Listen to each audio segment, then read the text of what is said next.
Hello, Flickering Myth family, and welcome to our channel. My name is EJ Marino, and we have a brand new movie review. I'm going to be jumping into the new DC film. We're talking about The Batman. You will see the title of this video, probably the thumbnail, and my overall feelings, and go, really? This is better than The Dark Knight? So let me get that out of the way real quick. I do think this is a better Batman film than The Dark Knight. That's a simple little quick thing. I'm not saying The Dark Knight is bad. I'm not saying that this is a better film as a whole thing. I'm just saying I think this is a stronger entry into the Batman mythos than we've ever seen before. I was completely blown away by every moment, every action scene, every bit of detective work, the bond between Batman and Jim Gordon, the stuff between Batman and Catwoman. All of that just felt so true to the graphic novels. This didn't feel like some very bleak, hard, grounded drama trying to run away from the comic bookness. This doesn't feel like an overblown Avengers style film. This feels like a straight up Batman graphic novel brought to life. It is so interesting to watch. It's a very fulfilling experience. If you've loved the world of Gotham, Batman, and any of those like weird, darker elements of DC, this is exactly for you. Batman fans have been waiting for a movie like this forever. I cannot believe it took until 2022 and Matt Reeves with Robert Pattinson starring for really us to get the definitive Batman story. To me, this is the Batman from now on. It just has so much that works for it, but going besides that, it's a very strong film.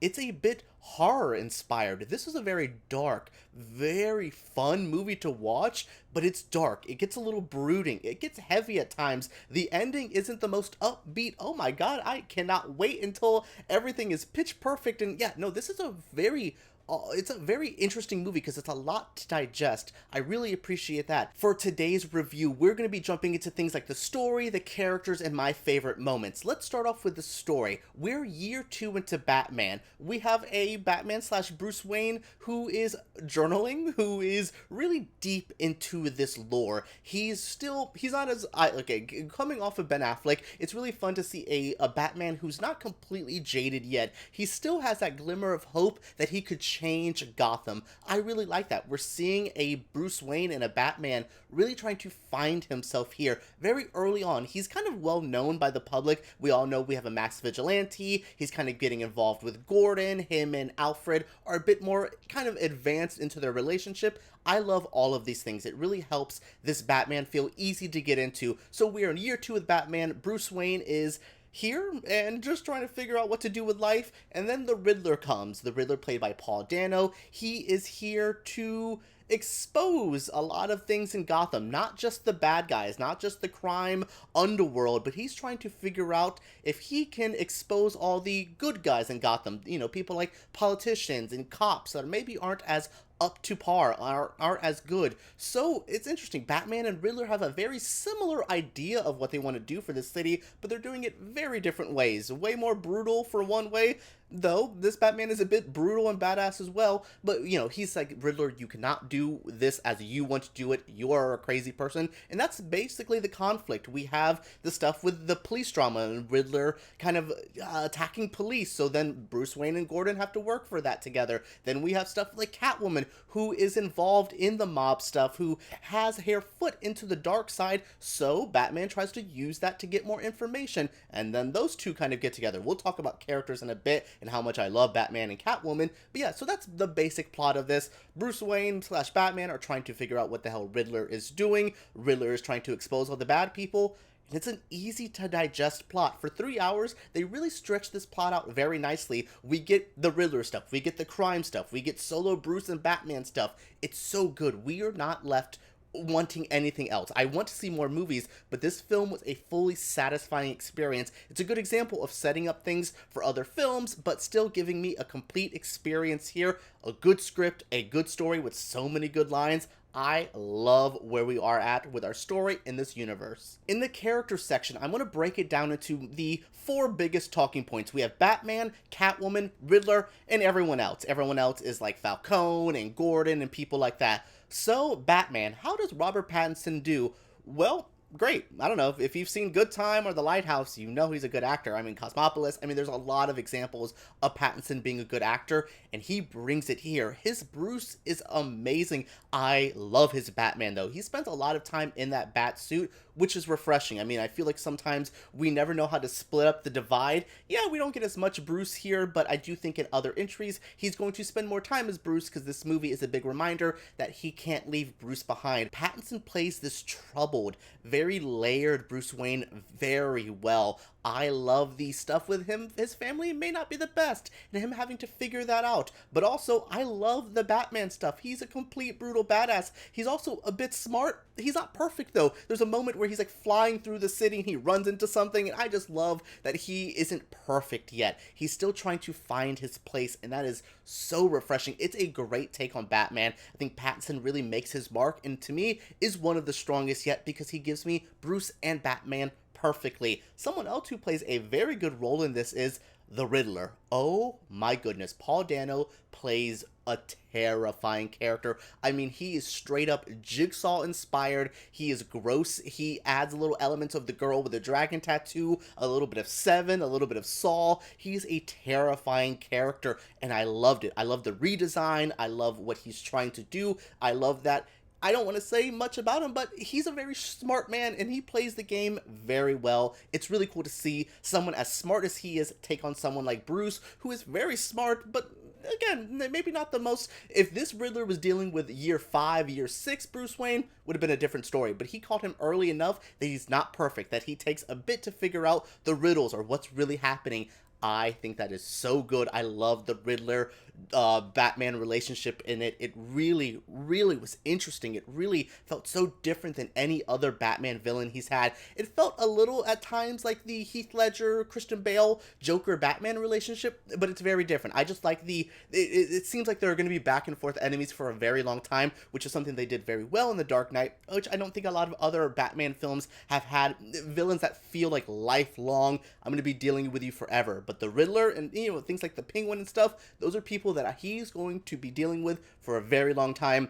Someone else that I think Bruce is going to be dealing with forever is Selina Kyle. Zoe Kravitz does a fantastic job as Catwoman. She's sexy, but she's not just pure sex. She's layered, and she's sad, and she's trying to figure out, and she has a lot of weird attachments to the world of the crime stuff, and she's like, I'm in this weird spot where, like, I want to do good, but sometimes you have to do bad to do good, and I love where she is in this film, and I love that this is to me the best we've ever seen of the Catwoman-Batman relationship. The Bat and the Cat are my favorite comic book couple, so to see them portrayed this well, it's amazing. It's sexy, but it's also, like, tragic. There's a very romantic quality to them, very old-school gothic romance, where it's just like, I want these two people to be together, but they're so tragic and sad that maybe they shouldn't be. I love things like that.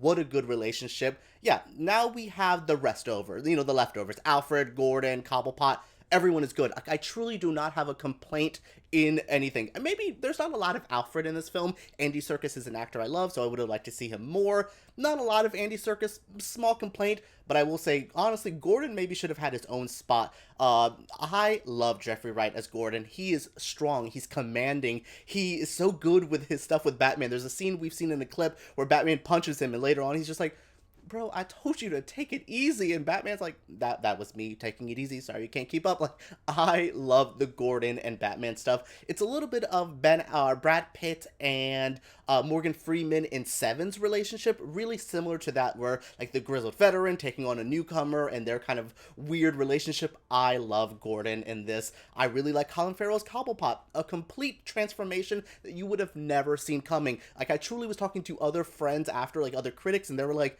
that was Colin Farrell. I'm like, yo, for real, that was Colin. He did so good. I love that Cobblepot is in a good spot where we're going to see more of him later. Not to spoil anything, but I do like that we get some here, and we just know he's going to be a figure in the background, pulling strings in the mob world forever, and that's so good. Again, really filling out Gotham's, the underworld, the top world. Everything about Gotham feels so fulfilled here.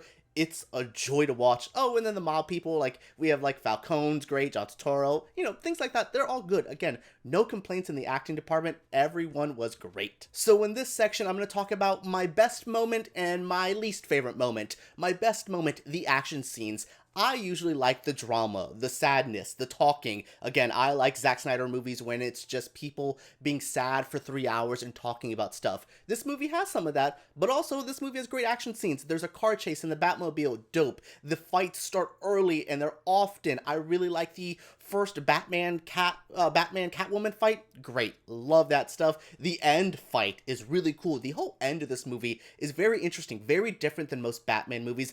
Very much surprised me there. Now, my least favorite moment, it's honestly, sometimes this movie's paced very well, but sometimes we would stop and pause for either romance or more heartfelt, realized character development moments, and they're fine, they're not bad, but just in the pacing of the movie, I was just like, I'm having so much fun, and now we're pausing for a second. Again, such a small complaint, but I was just like, maybe I would have just shuffled them around a bit more. Maybe put this, like, dramatic breakthrough moment that Alfred and Batman have together a little earlier. Maybe some of the romance stuff with Catwoman and Batman, maybe we could have just stuffed that more into the second act and let it not trail off into other ones. Again, little things like that. But overall, I don't really have any complaints. That's a small complaint in the grand scheme of things.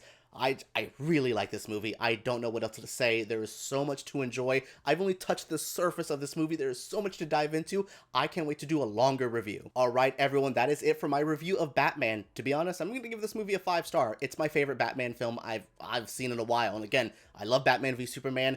Batman Returns changed my life. Hell, even Batman and Robin is like a fun, campy, hot mess. I love Batman films. So when I say this is one of the best, if not the best, I have seen of this character, I truly mean it from the bottom of my heart. I cannot wait for other people to see it. It's such a good experience. But what did you guys think of this review? Share your feelings down in the comments below. Let me know all your Batman feelings. Do not spoil anything though. We want to keep this as fun and fresh for everyone as long as we can. So no spoilers. Comment down below. Subscribe to Flickering Myth and give us a thumbs up if you did enjoy. Alright everyone, let's talk about the Batman and all its goodness down below.